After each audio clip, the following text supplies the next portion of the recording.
Welcome to the Spiritual Nerds podcast, where we are just three friends who are passionate about spirituality, metaphysics, and the journey of awakening.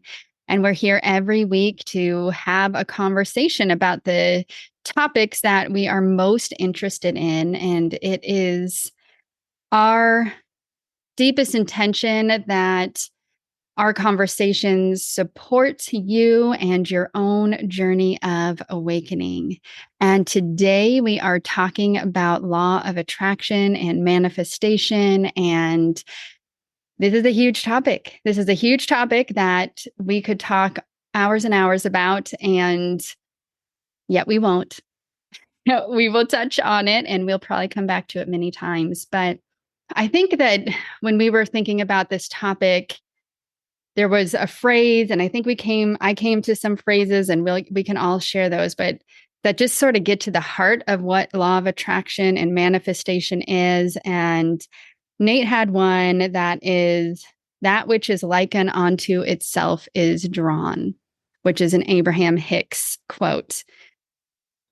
A simpler term that I can digest a little easier is like attracts like. And I think in this realm, we also hear your thoughts create your reality. You get more of what you are. Your outer world is a reflection of your inner world.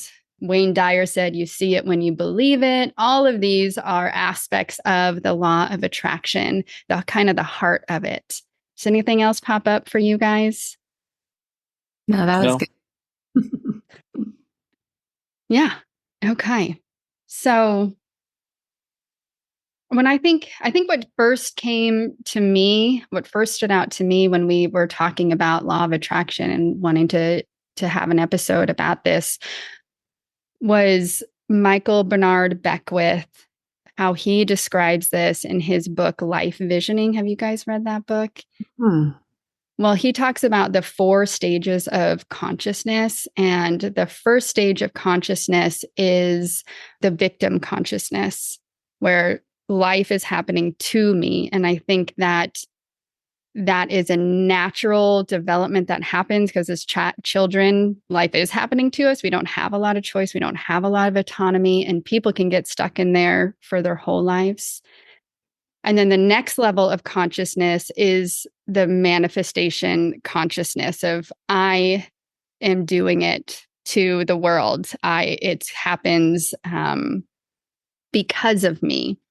And I think this is the heart of where most people understand law of attraction is I can make these things happen. And then he talks about the next level is channeling consciousness, where we have a deeper connection to source, and it's sort of channeling through us and out into the world. And then the last stage is being consciousness, which is not much different, but it's more of there is no separation. It's not a channeling through it. I am that. And so it just naturally happens as that sort of that you get more of what you are, right? I am just that. And so things flow, the manifestations unfold naturally. Yeah. So that is just what popped up into my head, and it made me think of my own journey through those stages. But before I jump into my own experience of that, yeah, what do you guys think? I love what you just said, and I totally agree.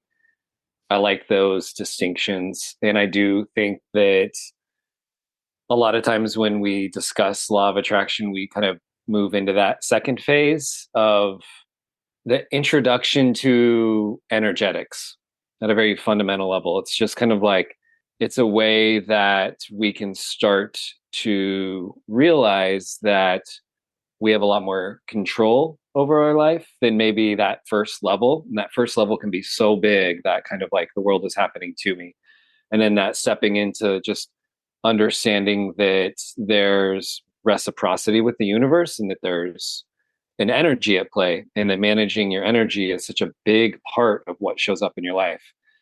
So I love that idea. And I do think that the more you get comfortable with those ideas around really embodying energetics and around like managing your energy and around understanding that there is you go to a place where you're like, there's just less and less separation.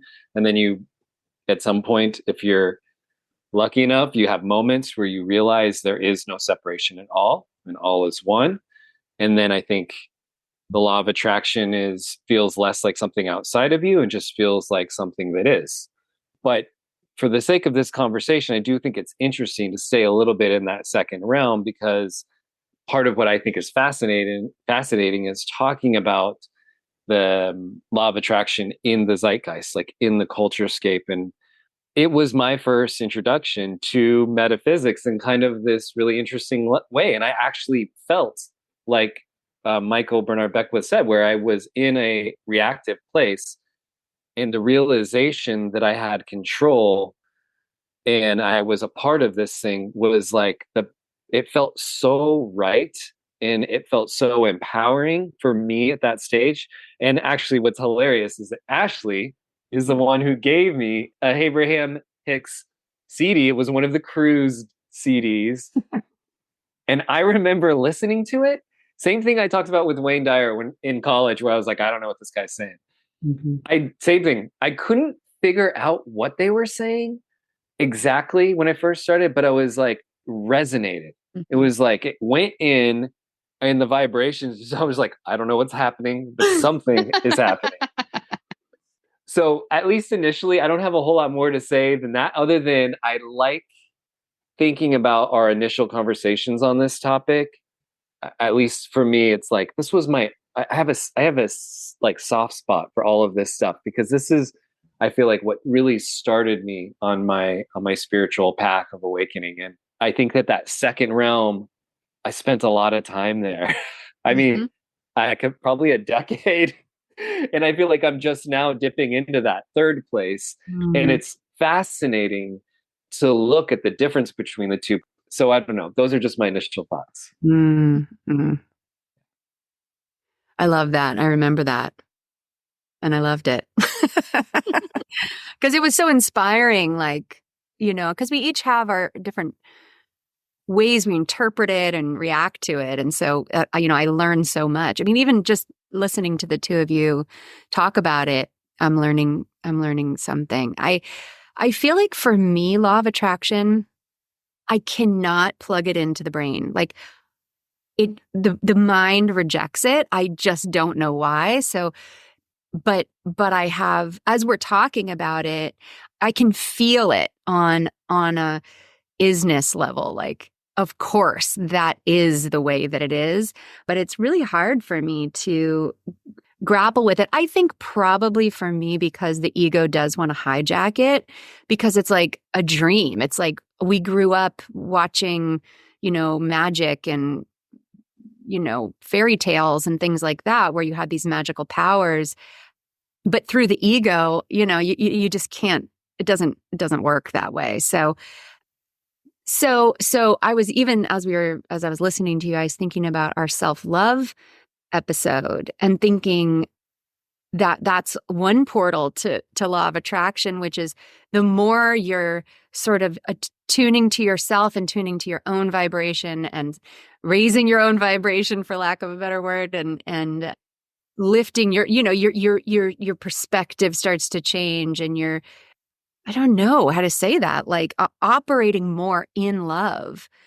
It's like unbelievable, the magic that happens in your life. Everything sort of shifts and organizes around how you're operating. So, but I also have this other experience.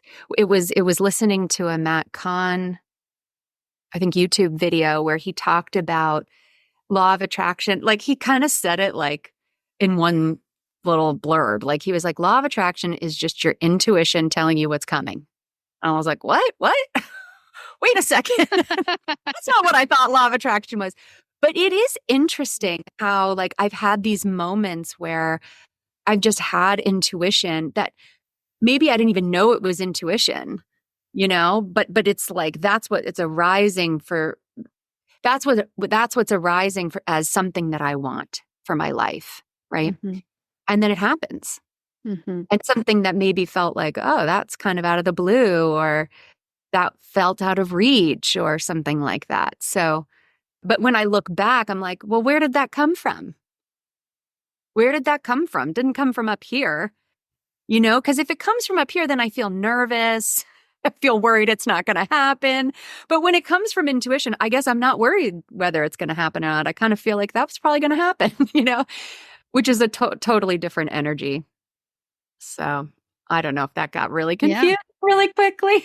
No, I think what you're speaking to is more of the third and fourth level of consciousness, right? Of like, it's not a mind. The second level, that manifesting, my thoughts create my reality, that is very mind. It's a very masculine approach and paradigm to it, which I think is a necessary step in moving to higher levels. But yeah, I think what you're talking about, like that intuitive, that heart's place, that is a higher level of working with that energy and being connected to that energy.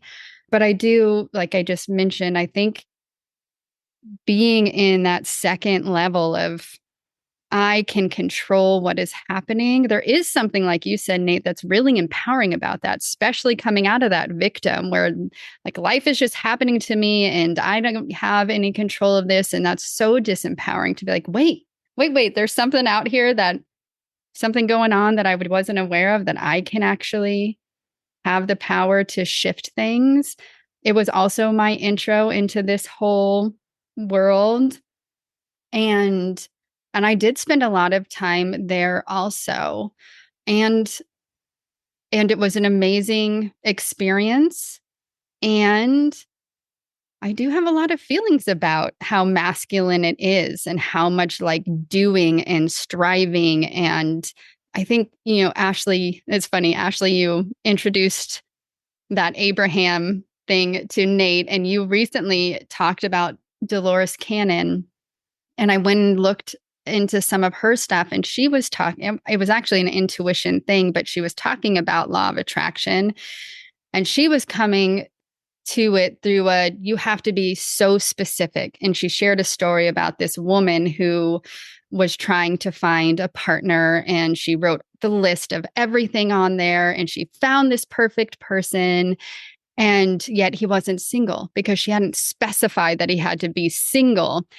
And I'm like, I don't know about that.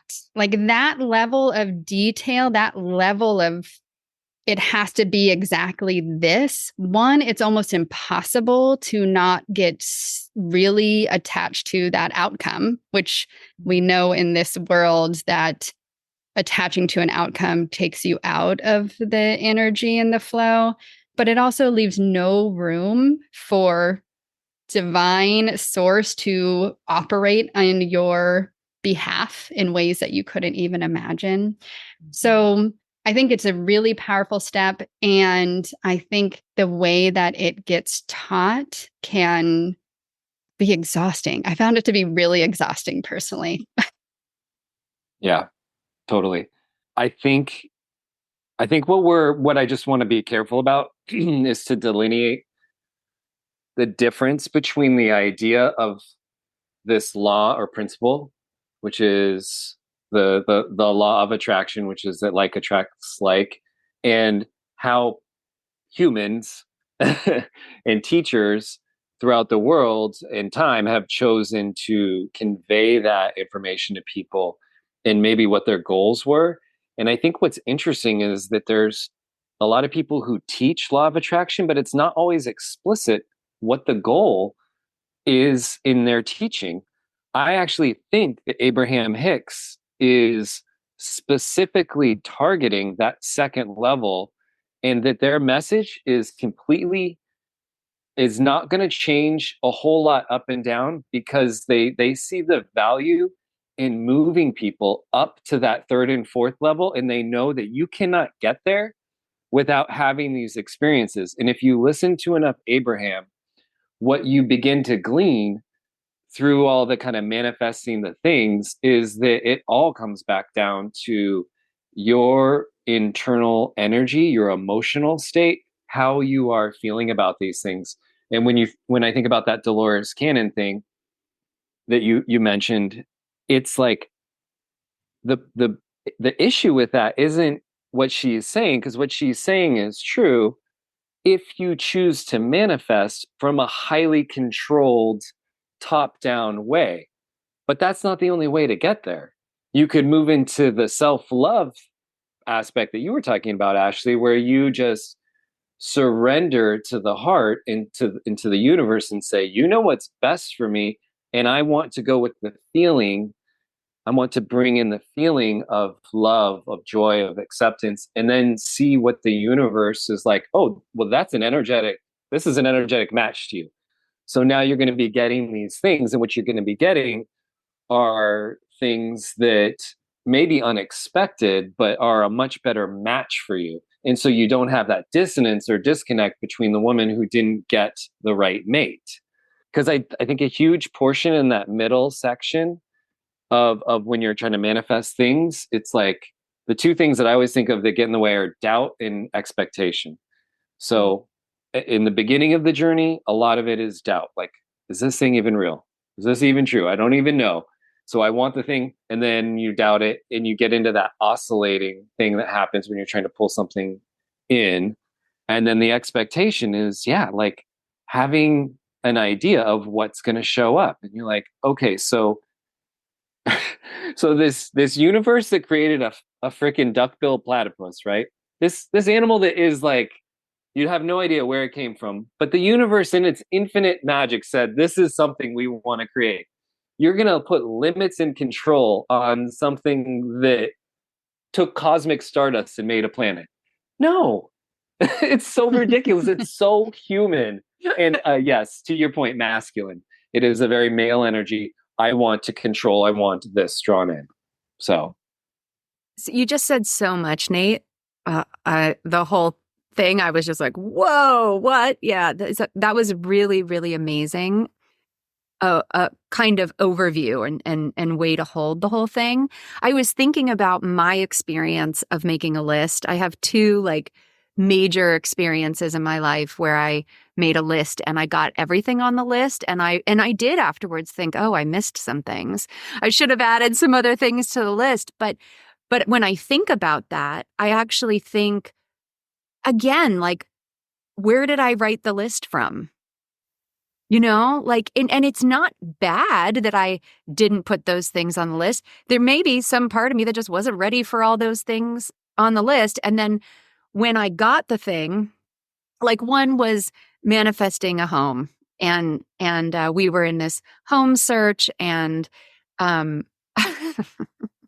you know, and I wanted 2 bathrooms. Like, that was the big ask. I wanted 2 bathrooms because we weren't, you know, in a house that we weren't looking at any houses with 2 bathrooms. And I also wanted lots of trees.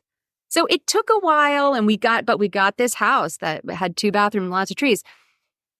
So there were some things wrong with it or whatever. But there was a part of me that wondered, like, that's what my system was ready for. And in the looking back, I mean, like, oh, I should have asked for this, this, and this. Well, it was like, until I got that, I couldn't even know that I wanted those other things. And that's another thing that Abraham talks about, which is like preferences.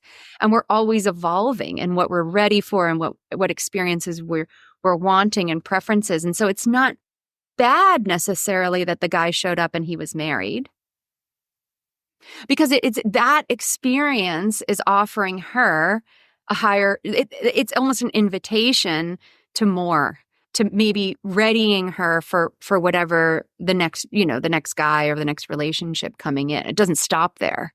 It's an ever evolving process. Does that feel right? Mm-hmm. I think it makes me think of, sometimes we think we know what we want, but it's not necessarily in our highest good to have those things. Mm-hmm. And so I think there is, I think, I don't know who said this, but there's that line of like, this or something better as like the caveat at the end, which opens it up. So you can be as specific as possible, maybe. Although personally, there is something about you can be specific. I think you don't need to be so specific. And I understand what you were saying, Ashley, that, you know, sometimes we build up to understanding what we really want, or having the capacity to hold the things that we really want. And with our human mind, we limit ourselves. And if we open up a little bit more and not be in that sort of controlling, which I do think is a natural, I'll say it again, a natural stage of it, an important part of it. But then if we can open up a little bit more into this or something better, or I think about, I can't even think of an example, but there's so many times in my life that I'm like, this is what I want. And then I'm really upset when it doesn't happen. And then down the line, it really makes sense why it didn't happen. And then it's like, oh, I'm so glad it didn't happen. But in the moment, it's like, oh, my manifesting didn't work. Yeah. I like the idea of working on the relationship with what you were talking about, Nate, this like infinite intelligence, that there's like a humility, that naturally arises when you're working with your relationship with this source energy or divine intelligence. It's like, you are it, you're co-creating as a human, you're co-creating with it. But I know for me, when I was writing those lists, it was coming from kind of like a humble place, like, I don't know what I want, and I kind of was scared too. And now I feel like my relationship with life has shifted in this kind of like, I don't really want something I'm not ready for. I mean, I really trust my own becoming. I trust my own evolution. I feel like sometimes things come in very clearly and it's like, okay, do this. Okay, I will do that. I'm listening and I'm respectful. I'm sure it can evolve even more, but I feel like I can see where I was not sure of that co-creative experience. And now I feel more confident in that co-creative experience and the humility of that. So I almost feel like for me, it's more about like, I'm more comfortable working in that realm, working with life loves me, Life wants me to grow. Life is offering me all of these, experiences and opportunities, because there's something about the ego part of law of attraction that comes from lack. And that just attracts more lack, I imagine, Yeah. I mean, the nice thing about choosing to do it from the kind of being playful in being a partner with the universe sort of way is there is a certain amount of surrender that just goes with that. And surrender sometimes can feel like a dirty word. Like you're not going to get your way, right? There's this kind of like anti some of the teachings around law of attraction, which is just like you can have whatever you want.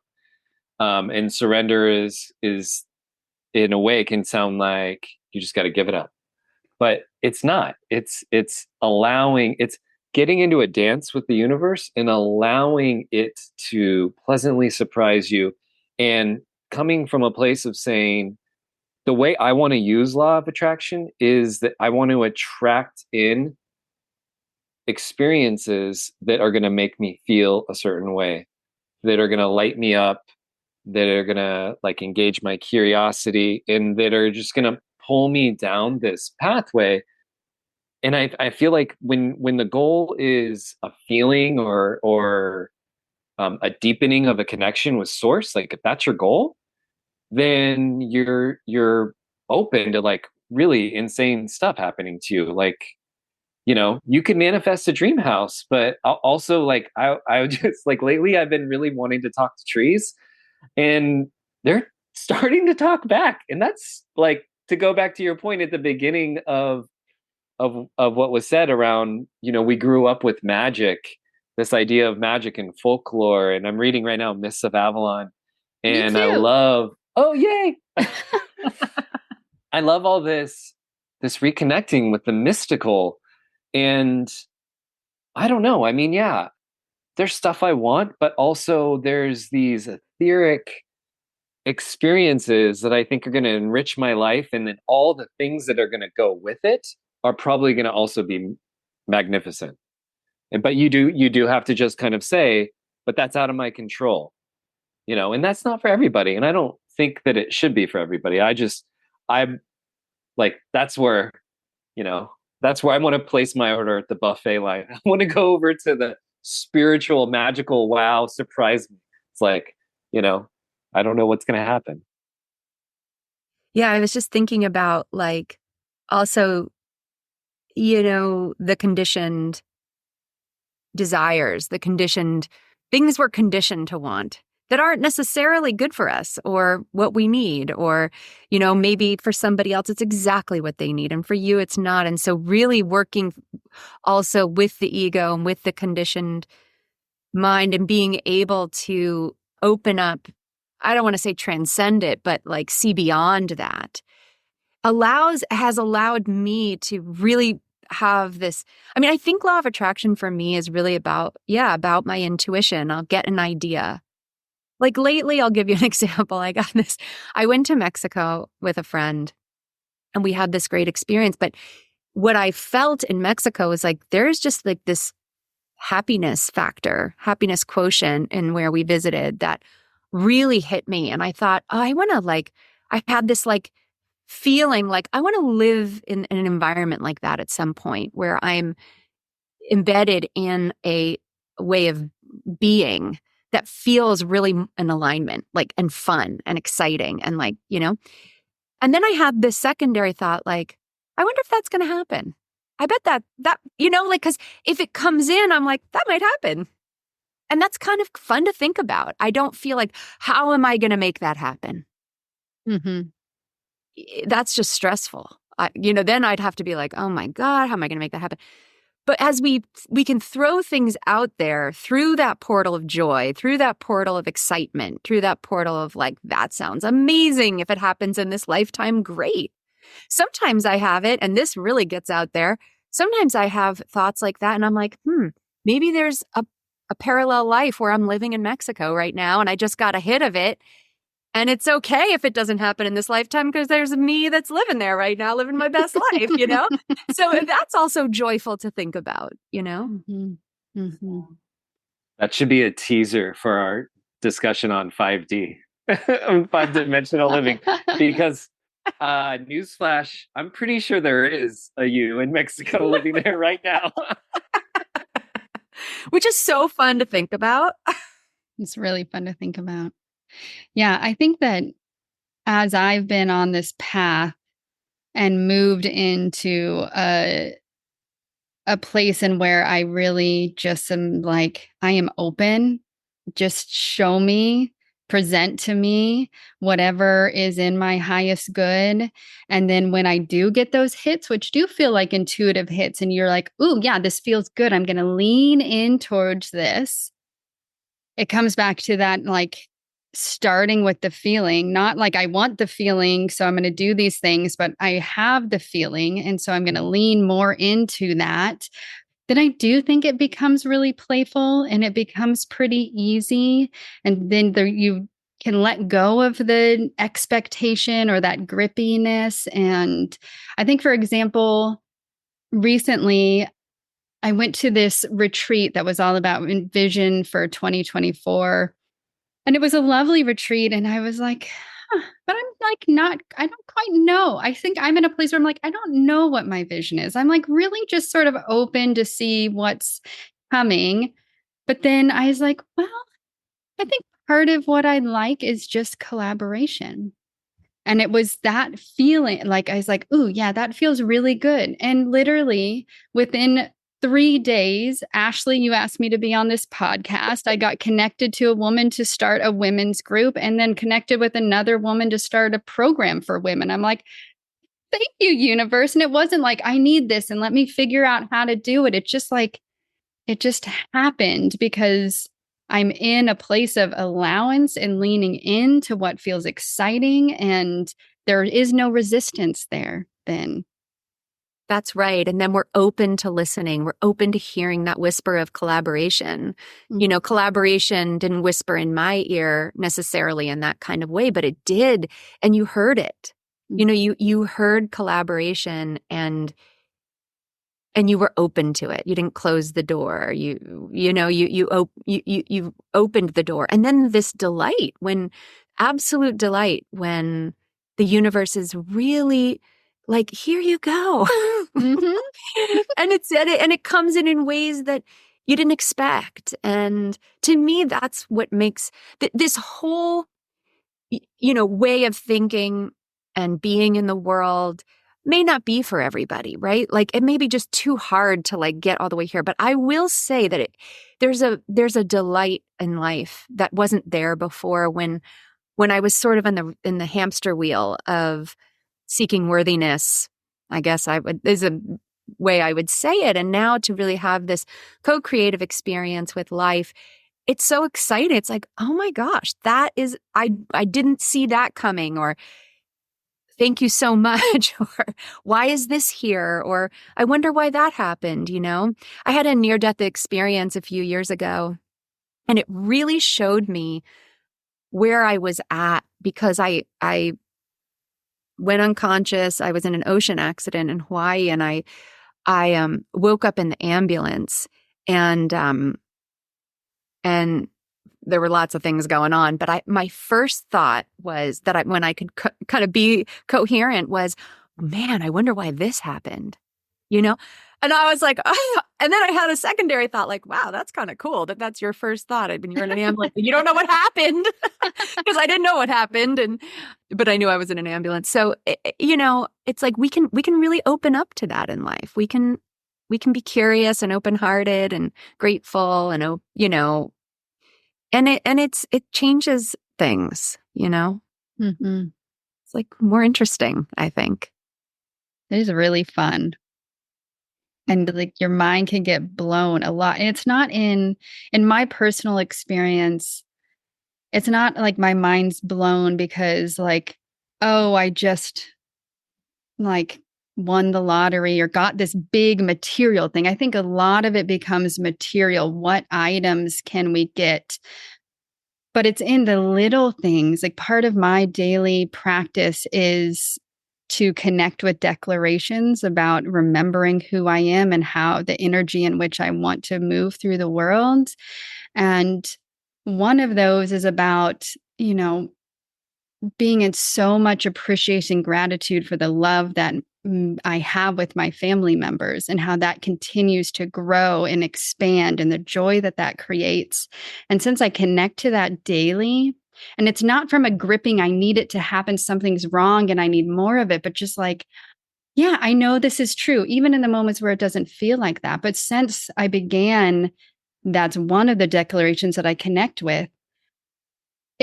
I feel like it is a miracle, the shifts in the way that I relate with my husband, or the way that I relate to my daughter, and the intimacy and connection that has been there, and the way that he has showed up, that I'm like, whoa, never thought you would be like that towards me or towards this thing. And there's so much more openness and love. And I think that's a part of this manifestation. It's not I need this to happen, but just, I welcome this. And I know that it is true. And then it is true. And it's so cool. It seems like that what we're hitting on is that there's this way that, to go back to your beginning, when we were talking about the different stages, when we move into that stage, that's either the third or the fourth, I think it feels like the third stage, what you're choosing to ask law of attraction to help you manifest are relational dynamics or spiritual dynamics or enrichment of life. Those aren't things.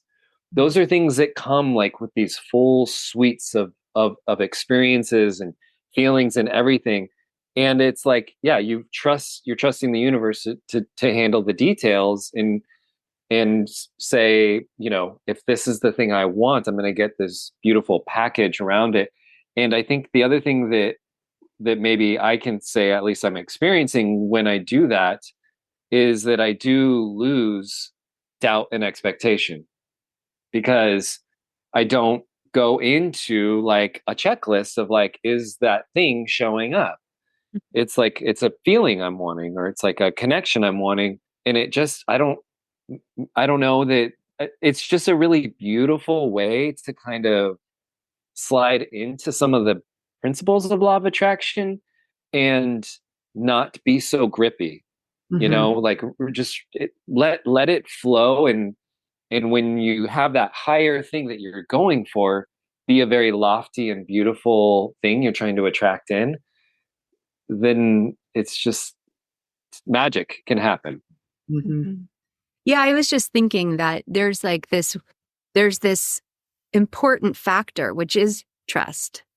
It's not required because I know there was a period of time in my life that I didn't necessarily trust, and magical things still happened, and I still had that feeling. So I don't think it's required, but I do think it helps, doesn't it? I mean, right? Like even the Abraham teaching is about really energetically getting you through the words too, through your thinking, but energetically getting you into these higher vibrations where they know once you're in those higher vibrations, your ability to manifest is a lot greater. You're more open, you're more trusting, you're more connected. And they're just trying to get you there. That's the whole teaching, which is kind of cool, like, coming in through the back door. But because the mind isn't going to do it. It's the energy, it's the energetics of it. But I was thinking, for people who are like, I don't know how to build that trust, those first steps into trust. I don't know if you guys have any thoughts about that. I'll say one thing just because I recently was listening to Mike Dooley talk about this, and he's got some great stuff, and he is really good for that kind of mid-level. I feel like he's very accessible. And one of the things that he proposes based on his life experience and working with, thousands of people doing law of attraction stuff is that the universe is actually biased towards the positive momentum and not biased towards the doubt. Mm-hmm. So that it's almost like for every 1 unit of belief or hope or positive emotion, that counteracts 10 units of doubt. Mm-hmm. And so, in it doesn't even matter if it's true. That's the amazing thing. If you just believe that, then you're already starting to do it. But I do think that there is something in there where it's like, you don't have to be in trust or knowing all the time. And that sometimes just doing the processes can bring in the hope, the can raise that vibrational level, as Abraham says. But then I do think that there are other ways where when you can really sit in knowing, trust, allowing for longer periods of time, that then you start to feel like your life isn't just pulling things in, like it's actually divinely guided, like you're kind of like surfing a wave as opposed to just like catching a little bit of it. Mm-hmm. I really like that perspective of Mike Dooley's. I haven't heard that. Yeah. And that's really refreshing. And I think trust is important. I agree it's not totally necessary, but while you guys were talking, a kind of really practical way, I think, to build that trust is sometimes we think we need to see the big thing to trust that is working. But there's so many tiny little moments where you can tap in and be like, oh yeah, the universe had me there. That thing was pretty miraculous. And it's the simplest tiny things that give you the evidence that can help build the trust, if that makes sense. Mm-hmm. Mm-hmm. Yeah, I'm trying to pull it up. So it's a nice thing to leave listeners with. But to build on that, I found the book by Pam Grout, which was E2. And then she wrote a follow-up, E cubed, or E squared and E cubed. That book is full of these tiny little experiments that can totally build your faith in law of attraction as a thing. And I remember doing things from that book, and I was also doing something from Denise Linn. And one time I was in a week where I was meditating on air. I was doing these 4 elements thing, and 1 week was the air week. And this was like before I really believed in law of attraction. And I got to the end of the week, and my dad had sent me a Dyson bladeless fan that just like, it was this orb that blew air through it.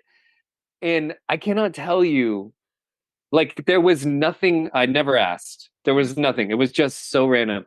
And that feeling of like, oh, this is real helped like move me so many levels in terms of just like trusting the universe, digging in a little more, really wanting to deepen that relationship. So I think you're right, Shayna, starting with small things, especially depending on where you're at with this, can be a really fun way to just find out where you're resonating with some of these energies. Mm-hmm.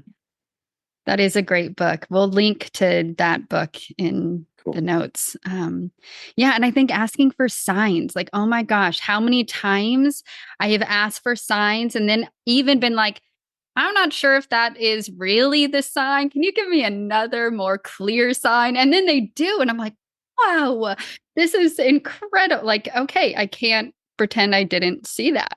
Like, I have this one other thought that's going to open up a whole can of worms. great. And I don't want to do that, but I feel like it's an important part of this conversation. It actually came in this morning. I was thinking about it this morning, that I think that you said, Shayna, about the more masculine way. And I think that, a lot of people come to who come to spirituality have some level of hierarchical religion, or, we're all embedded in this kind of patriarchy culture that has a hierarchy. And there's a lot of trauma around that. And so I wonder if sometimes that trust, that when we're building that trust, there's a block that comes in around hierarchy. And so surrendering almost is the energy. It's like allowing it to show you, just opening to be for it to reveal itself to you. Because I think there just might be that kind of block I know there was for me. There was a big block in like sort of God is outside of you, and now you're just like opening up to this thing, and doesn't always, it's like, well, my life sucks, so why would I trust in this thing? So it's kind of like there is another access point to experiencing it that's not hierarchical, that's not at the mercy of. I guess that's the victim thing at the beginning of the. Mm-hmm. I think one of what you're saying reminds me, it just makes me think of the idea of deservedness and judgment and separation, that those things all can really get in the way of what we've been talking about. And I think what we need to remember is neutrality. This is a principle that does not care what you want to bring in. It's a vibrational match. So if you can move to a place where you have neutrality and you're not judging good or bad, or I deserve or not deserve, you're gonna make this stuff a lot easier on you, on yourself. And also it's not fun to live in judgment or deservedness, feeling those things in absolutely the hierarchical system of religion, in the hierarchical patriarchal system of our culture, and just even Western culture, about you're gauged as successful if you have certain things or look a certain way. All of that stuff starts to really pile on in terms of our kind of subconscious programming around deservability, around working hard to get what you want, and judging or comparing. And those are all, just take all of those and wrap them in a nice box, say, thank you, get the hell out. Like, you worked for a while. But... Yeah. So there's a big part of this that's about a leap of faith. I guess that's what I was coming. It's not going to be straightforward. Like, there's not a lot of aspects of our culture that inform this. It's another energy. It's a leap of faith into the unknown, which is hard. It's it's a hard thing to do, but once you do it, you're like, yeah, man, this is so much better. This is great, But it's just a hard thing, I think, for a lot of people to do. It was hard for me. Yeah. I think it's a process, and it sort of is making me circle back around to the very beginning where you were bringing up the self-love again. Like, there's an aspect of when you're talking about the worthy and the deservedness and the cultural things that come in, and in this hierarchical thing, it's like starting with, I am deserving of something different. And as we work to love ourselves and to connect with ourselves and to understand ourselves as bigger than just this human body, it does open up. There is a surrendering. There is an opportunity to experience life in a different way. And it takes trust, and it takes faith, and it takes practice. Yeah.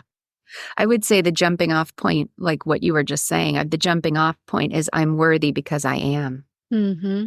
And if we can get to I'm worthy because I am, so much opens up from there. Mm-hmm. Any last thoughts before we wrap up this juicy conversation? No, that was fun. Yeah, I think you just There will be more. Yes, I think you just kind of landed that. And okay. So thank you, everyone who listened to today's episode. And if it resonates with you, then we would love your support by subscribing or sharing this with your friends, anybody you think might be interested in these type of conversations. We'd love them to come and join us. And we will see you next time.